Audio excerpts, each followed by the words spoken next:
Hello to our audience, and welcome to the MAPcast, where we shine a spotlight on leaders in the B2B space who have invaluable experience and insights to share. So today, we're talking with Avni Trivedi. And Avni, could you introduce yourself and your company? Absolutely. So I'm Avni Trivedi. I'm the CEO and founder of Trivigil and NextGen Shield, which I'll talk about in a second. They're both related. But I started my journey in my career more from a very different lens. I always tell, young people, anybody else, right? Most of us don't have a straight line of a career. We usually have a very squiggly, crazy one. So started in finance, moved to sales and sales operations in the Fortune 500 world, and somewhere realized that, coming from an entrepreneurial family, maybe that was an itch that I always had, and jumped both feet in with Trivigil, where we have cybersecurity services and software mainly to protect educational institutions. And education was my big passion because, having come from the EdTech world, our educational institutions are very vulnerable and continue to be under a lot of duress from various fronts, and cybersecurity being one of them. So we're here to be their partner to solve that.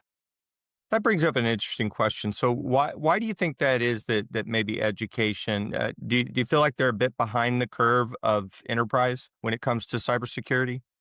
I think there's two parts, or actually three parts to it, right? One, educational institutions house so much data. They have way more data than a Google. Think about, large school district like LA Unified, or, any of those, right? They have more students and student data than Google as a whole, right? So thinking about that as a starting point, they house a lot of data.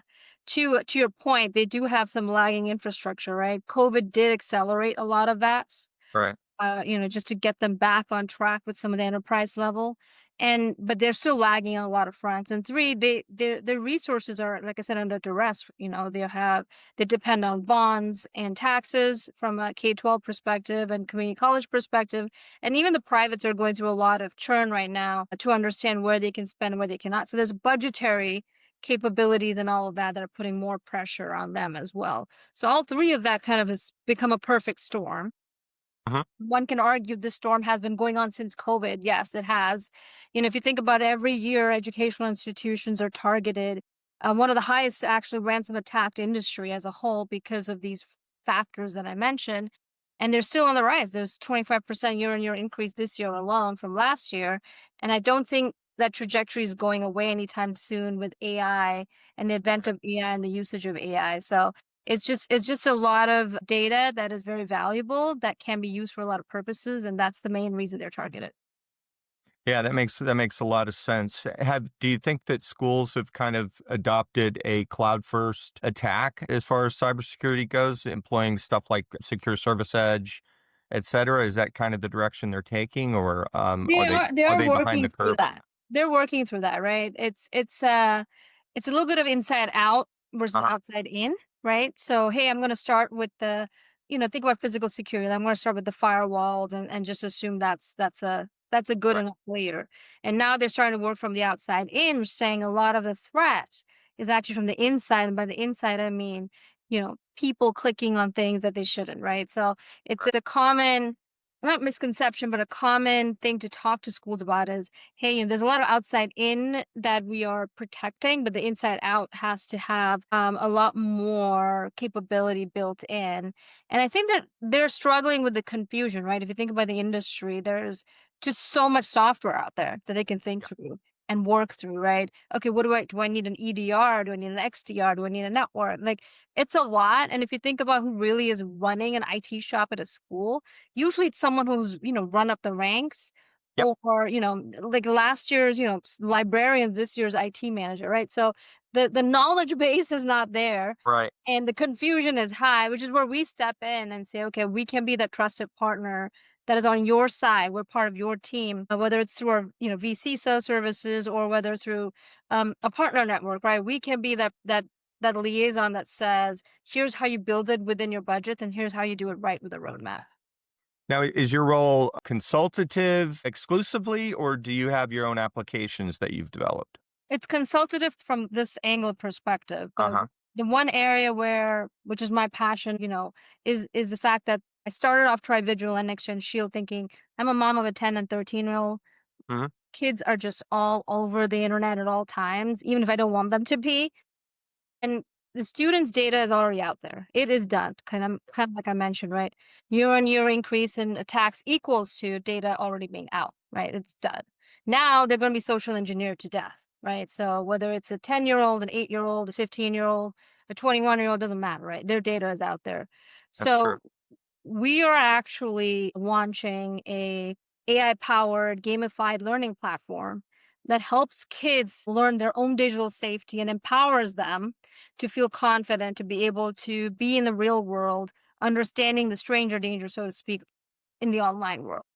And I Hmm. and I speak about that from a, we are still working with schools to deploy this, but at the end of the day, we're meeting the kids where they're at. Think Duolingo for digital safety, right? You know, Yep.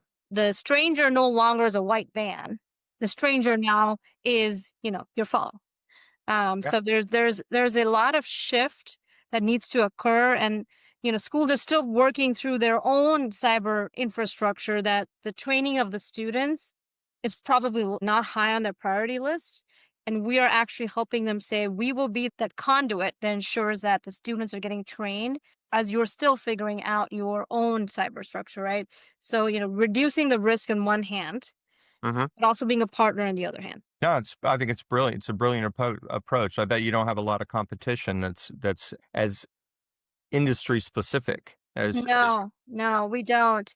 And some of that is, by design, like I said, when you speak the language of education, you immediately understand them and they understand you, right? And that's a huge plus. Okay. But from the student perspective, I think we don't have any. There's a lot to be done. I mean, we can talk about everything from trafficking to online bullying, right? The student angle is going to have a lot more mandates coming down, I think, from the government. Yeah, well, that makes a lot of sense. So tell us a little bit on a personal level. How has your role evolved since you came up with the idea for this company? And what went as you expected and what went completely sideways and you weren't expecting it at all? Tell us a little bit about what surprised you about this For journey. sure. That's I think the biggest element of learning for most people, right? Is what you don't expect. I was kind of thrown into this. I would say it was an opportunistic move. I Hmm. laid off from a job, and I was trying to take another job, which turned out to be more of an interim role. And through all of that, I was just like, it's time to just jump into my own thing. So it was opportunistic from that standpoint. But as I was going through the process, right, there's three things I would say that surprised me. One, I always believe that having the right people around you is the right way to start. And that way you have momentum, right? So being alone is not the right way to start, and was my opinion. I still believe in that, but I think the right people is one thing, but having the people with the right attitude, because startups are volatile environments, right? Not Yeah. everybody's made for that. They could be the most skilled salesperson on the planet that you pull from another company, but if they don't understand the startup volatility, they're unable to actually function in that. And I think that's very, very important. I understand why Y Combinator or any of the accelerators, kind of mandate a co-founder, Hmm. because I think any team, any founding team that comes together, and doesn't matter if you don't give them equity, you give them equity, you give them part equity, doesn't matter, right? The point is that when you have a team that you put together to begin with, they're all kind of co-founders in some way, shape, or form, because Sure. they understand this risk reward system that you're building, where you're betting on the future, you're betting on the long run, you're not betting on now. And so when salaried employees, I think that's a kind of a delicate balance of sorts. So I think that was one lesson, right? I think I have a great co-founding team, and we've had some errors on the way along the way of having people who are not on board with the same idea. But that lesson has now put us in a place of, okay, we understand this, right? So as we're building, we're going to be very, very cautious of what we bring on. So that's one. Two, I think pivots are necessary. I mean, as a founder, I started with the idea of, hey, we'll be the only, not only services but reseller products too to education, because they don't have anybody specifically focused on them.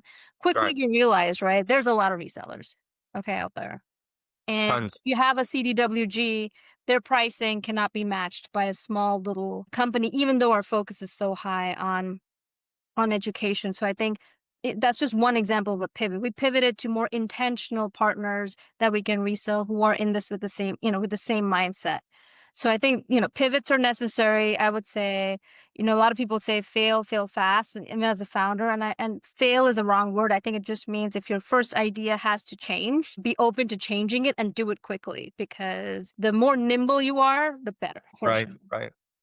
What challenges have you come across just in growing the business that maybe you weren't expecting, in sales or marketing or any of these areas? Were there some challenges or surprises in just the whole growth of I the would say of the company? macro factors. Yeah. Education as a whole is very stressed right now with the, Yes. the government, the funding. Just to give an example, one of the areas which I still think will be intact, but because of the volatility, it's still a little bit of a question mark. Is the E-rate program that K-12 has with the federal government, or the FCC actually gives billions of dollars to K-12 for internet and basic functionality. It's called the E-rate program. 2024 was the first year they announced that this pilot will be expanded to cybersecurity, which means that schools could use this funding. And then 2025 was the first year that they were able to actually apply for it, right? And we started this process in January, and it was a $200 million pilot. And there's a lot of question marks around it. So it's still out there. It's still, been talked about as going to continue, but we've not really seen the results of something like that very quickly as we would have if the macro factors were not this volatile, I think. So I think Understood. that's the headwinds, right? We have to work with what we got. The reality is, even with all of that, the ransom attacks, all of that are still very, very high. So there's high demand. It's just how quickly our schools and universities able to move. That's kind of slowed down with the macro factors. Yeah, that makes a lot of sense. So how do you sort of see things shaking out in the future? Just what changes do you see your company going through in addressing, let's say this major shift happens and it really does take hold. Are there changes that you'll need to make to kind of adjust to that? Yeah, so some of the, I call it de-risking Uh, elements, right? So we see the macro factors, right? But we still see the demand. We started working with a lot of channel partners within the higher ed space that already had a foothold. So if you think about just IT services, or any MSP, right. we started partnering more with them and saying, okay, you're already in the door, with a lot of trust and effort. We'll just be your cyber arm to help you proliferate the portfolio to be end to end. So Right. that's some of the de-risking, right? So we're not actually going against the headwinds, but we already have people on the ground who are already within the schools that can actually go and manage that. So that was one. I mean, Doctums is an example. They're our higher ed partner. We're doing great work with them in the higher ed space. And I think that strategy is working, right? Just having partners. The software element that I talked about, right?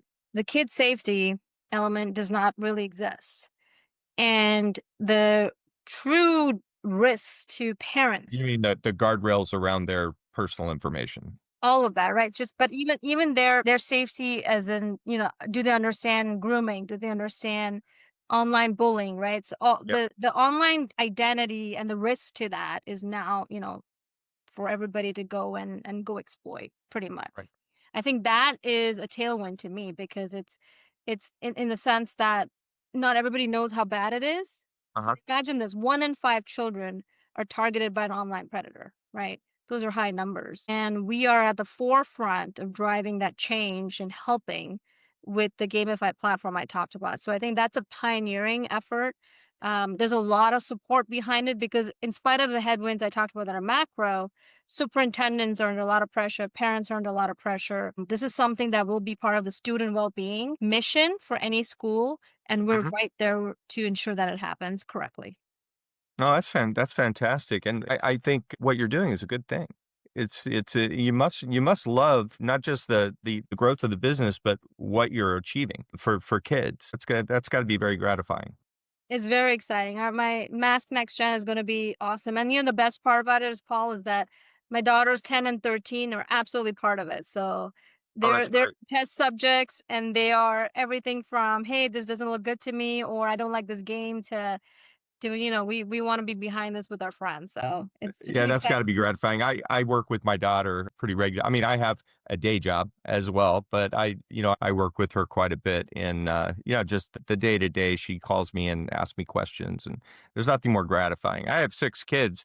I wish they all wanted my help so much. So, so I think you've kind of told me what's working well for you right now. What's been frustrating for you, just in the nuts and bolts stuff?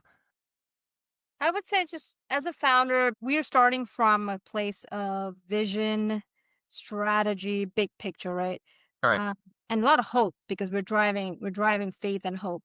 And sometimes it's really hard to hold on to hope when you're not seeing it in the actual numbers. Yeah. So, in the summer we did see a dip in our sales or in revenue because most schools are out for the summer and the spending has been a little bit depressed with the macro environment, right? I think that just keeping your eye on the ball and eye on the vision while you're going through the true ups and downs is the difficult part for sure. Even though, hope should not be a strategy, but you almost need faith to be able to drive the team to keep the momentum alive.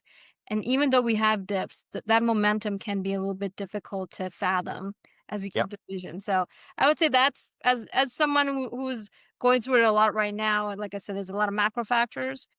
That's the one thing I wanna pay it forward by telling people about it, so Mhm. almost like you're not alone. Hey, if you're feeling like, "Oh my gosh, today I just can't do this anymore," it's very normal. It's very normal to have that feeling, but if the idea is right, if the momentum is right and has been big picture, that faith and hope is almost necessary delusion one needs to have. Oh, I've always mindset is everything. It really is, and you can let negativity affect physical aspects of your business. So yeah, I think you're 100% on there. So what metrics are you most focused on improving of the metrics that may frustrate you in the business? Is it the spiky nature of the business, or is it because you want to level that out, or can you give me an overview of kind of where you're focusing your time and attention? Yeah, I would say it's a spiky nature. It's the predictability, right? Of it. And it's sometimes like we call it forecasting, predictability, all of these things. All right. When you're driving to a certain kind of predictability and you see that spikiness, it's really hard to then, think through the next predictability cycle, right? So the way we overcome it right now is that we're really driving top of the funnel, almost like to have a really large top of the funnel. And one of the ways we're trying to do that now is definitely deploying AI agents. I mean, that is the future of, how we're gonna have, SDRs, BDRs, you call it, right? Yep. That is going to be necessary. Someone that's working on your behalf 24/7 Mhm. is going to be a necessary way, I think, to drive top of the funnel. And once you have a large top of the funnel, even though the spikiness is kind of more middle to end of the funnel, you have that big funnel to then say, okay, how do we go and target now to mitigate some of the risks, right? Yeah, effective outreach is well, it's a big reason why Map AI exists. Is that Madison, my daughter, she saw a big gap in just outreach, and how much of that can you automate? How much of that needs a human touch? And that's kind of her concentration. So I can relate to that. So you'd mentioned that one of your goals is sort of smoothing out that curve, but what are your personal goals for the business? Where do you see yourself in a year, 2 years from now? So smoothing out Trivigil is one goal, but next gen shield with mask is actually my true goal for the next year. We have currently raised about $800,000 Nice. through investors, as well as we're just accepted an international accelerator, which is an incubator here in Austin. That's going to give us access to privates and international schools. So again, this is part of the de-risking for mask, right? We have a lot of public schools we're testing. Currently, we're all in beta testing, but our big launch is January for the game and the program. So That's got to be exciting. it's very exciting. And And probably nerve-wracking, I would imagine. all of the above, all of the Yeah. above. We have a great team. I have a great delivery team. We have a great go-to-market team. Through all of these investments that have come through, that we're marching to a pretty good target. I mean, the goal within the next year is we're at Series A with Mask and Next Gen Shield, and have about 500,000 students already on the platform. That is the real goal. That's beautiful. Yeah. And are you offering like free versions of this that schools can try, or Yeah. what's All kind of our your beta strategy? all our beta partners right now, we have County of Education. We're working with Richardson ISD, Desert Sands Unified School District in California, Niles Township, and Greenville, South Carolina. There's just about 2 million kids just right there beta testing, because we really want to get it right. So we're offering free beta testing, which will allow them to get an option for very, very, very, very discounted pricing for launch. Okay. Well, Avni, now I'm going to get into the personal stuff, if that's okay with you. Sure. So, hopefully our audience is a lot of young folks with the dream of becoming an entrepreneur.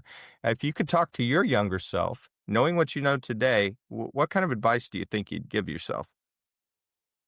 I would say definitely have a vision, have a point of view that's different. Mhm. Don't just follow the crowd, and definitely solve a problem for the customer base you're looking at, right? I always say don't create solutions in search of problems. I think you're going to have a harder time fitting that in, but if you know the problem exists and you're going to go solve for that, I think you'll have a lot more success. So definitely have a point of view that is very, very crisp and clear, even if it's vertical focused or whatever it is, just have a very crisp, clear view of what you're going to solve for sure. And then I would say hire correctly, hire slowly, and ensure you have the right team around you that can help you really gain momentum. That's great advice. That's great advice. Well, we keep these to about 20, 30 minutes, these interviews, but I tell you, I mean, this has been a great one. I've really enjoyed talking to you, and I thank you so much for joining the podcast. We're Thank you for really having me. grateful to be able to share your insights with our listeners. I hope we can do a continuation of this at some time in the future. I would love. I'm going to go ahead and say goodbye to our audience. Thank you so much for joining us on the MAPcast, and we look forward to bringing you many, many more interesting speakers in the future. Thank you, Avni. And you want to say goodbye to everybody? Thanks so much, Paul, and thanks everybody. Thanks Glad to so see much. you. It's been a real Thank you. pleasure, Avni. Thank you for joining Likewise. us. Bye. All right. Bye bye.